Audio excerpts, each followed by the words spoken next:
बापा सीताराम मित्रों, आज अपना नवा एम लोग तमाરું સ્વાગત છે। આજે તો અમારા ગામનું જવાનું છે બગદાણા ધામ બાપા સીતારામના મંદિરે સેવામાં, અને મિત્રો હું પણ જાઉં છું સેવામાં। અને મિત્રો અમારે દર મહિને એકવાર બગદાણા ધામ સેવામાં જવાનું હોય, એટલે અમે જ્યારે પણ સેવામાં જાય એટલે અમે ઉનાના રસ્તે પુતળા દાદાની મંદિરે અગરબત્તી કરતા જઈએ। અને મિત્રો આપણે પણ બેનો ભેગી થોડીક મોજ કરી લીધી।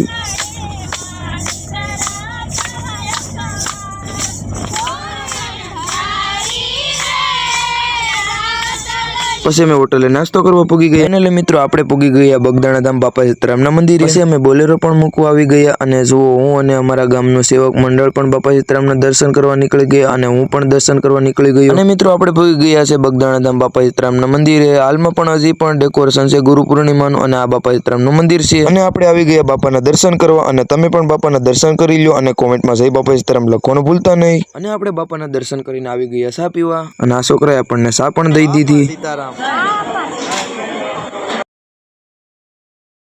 અને જો મિત્રો આપણે ચા પણ પીવા લાગ્યા, અને જ્યારે પણ અમે આવી ત્યારે બાપાના દર્શન કરીને બાપાની પ્રસાદી લેવા આવી। બગદાણા ધામ આ પણ બાપાની મૂર્તિ છે, એટલે આપણે આ પણ બાપાના દર્શન કરી લે, અને તમે પણ કરી। અને તમને તો ખબર જ હશે કે વડલાની નીચે બાપાની મૂર્તિ છે, અને વડલામાં બાપા સીતારામના સાક્ષાત દર્શન પણ થાય છે। જો વડલામાં બાપાના દર્શન થાય છે, તમને સાક્ષાત બાપા દેખાય છે। મેં પણ દર્શન કર્યા છે, અને તમે પણ બાપાના દર્શન કરી લો। અને મારી સાથે મારા ભાઈ પણ સેવામાં આવ્યા હતા। હું અને મારો ભાઈ અમે બાપા સીતારામના મંદિરની ઉપર બાપાના દર્શન કરવા નીકળી ગયા છે। જો આ બગદાણા ધામ બાપા સીતારામનું મંદિર છે। મેં બાપાના દર્શન કરી લીધા, અને હું બાપાને એટલી પ્રાર્થના કરું છું કે હે બાપા મને પણ સોશિયલ મીડિયામાં આગળ વધારો। અને મિત્રો ઉપર શ્રીરામની મૂર્તિ છે, એટલે હું અને મારો ભાઈ શ્રીરામના દર્શન કરવા નીકળી ગયા છે।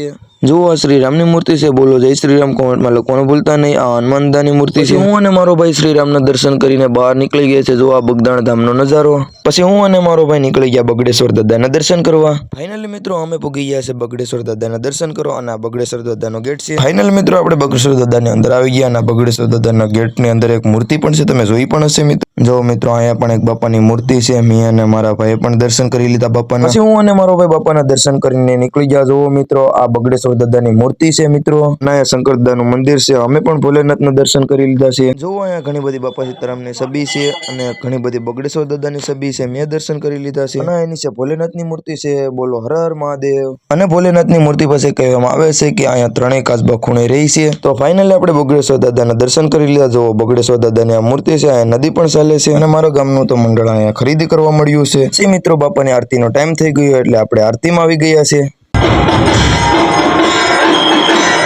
જો મિત્રો આરતીમાં ઘણી બધી પબ્લિક પણ થઈ ગઈ છે।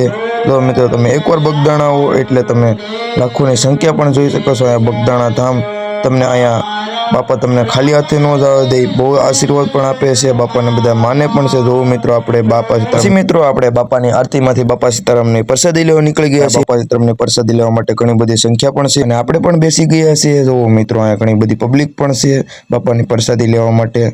તો ફાઇનલી મિત્રો આપણે પ્રસાદી આવી ગઈ છે, બાપાની પ્રસાદી લઈ લીધી, અને આપણા ભાઈને પણ કહી દીધું બાપા સીતારામ।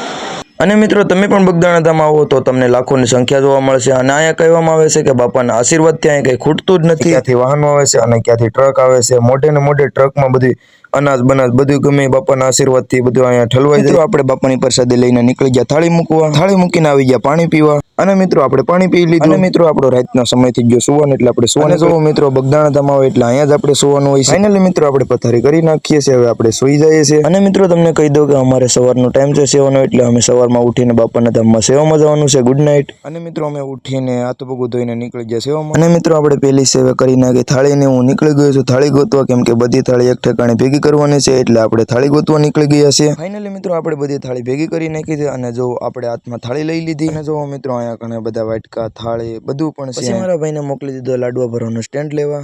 જો મારો ભાઈ સ્ટેન્ડ લઈને આવી ગયો, અને મેં લાડવા ભરવાનું કામ ચાલુ કરી દીધું છે। અને આપણે લાડવા ભરીને બહાર આવ્યા, અને જુઓ શાક ટાંકીમાં ભરાઈ ગયું છે। જુઓ બગદાણા ધામ બાપા સીતારામને દે ત્યાં કંઈ ખૂટતું જ નથી। હું પણ સણા ભરવા લાગ્યો, સેવા કરવા લાગ્યો, અને અમારા ગામનો મંડળ પણ સેવા કરવા લાગ્યા। અને તમે પણ ક્યારેક આવો બગદાણા ધામ બાપાના દર્શન કરવા। અને બગદાણા ધામ લાખોની સંખ્યા સ્વયંસેવકમાં આવે છે। જુઓ અહીંયા સ્વયંસેવક બાપાની પ્રસાદીનું બનાવવાનું કામ ચાલી રહ્યું છે, અને આપણે બહેનો પાસે આવી ગયા। જુઓ અહીંયા અમારા ગામનું મંડળ છે, અને બધા બહેનો લાડવા વણે છે, અને અલગ અલગ ગામમાંથી સેવા કરવા આવે છે। અને જુઓ અહીંયા ઘણા બધા બહેનો પણ છે। બસ આપણો આજનો નવો મિની બ્લોગ પૂરો થાય છે। નવા મિની બ્લોગમાં મળીએ। મિની બ્લોગ ગમ્યો હોય તો સબસ્ક્રાઇબ કરવાનું ભૂલતા નહીં, અને લાઇક શેર બધું કરી દો। જય બાપા સીતારામ।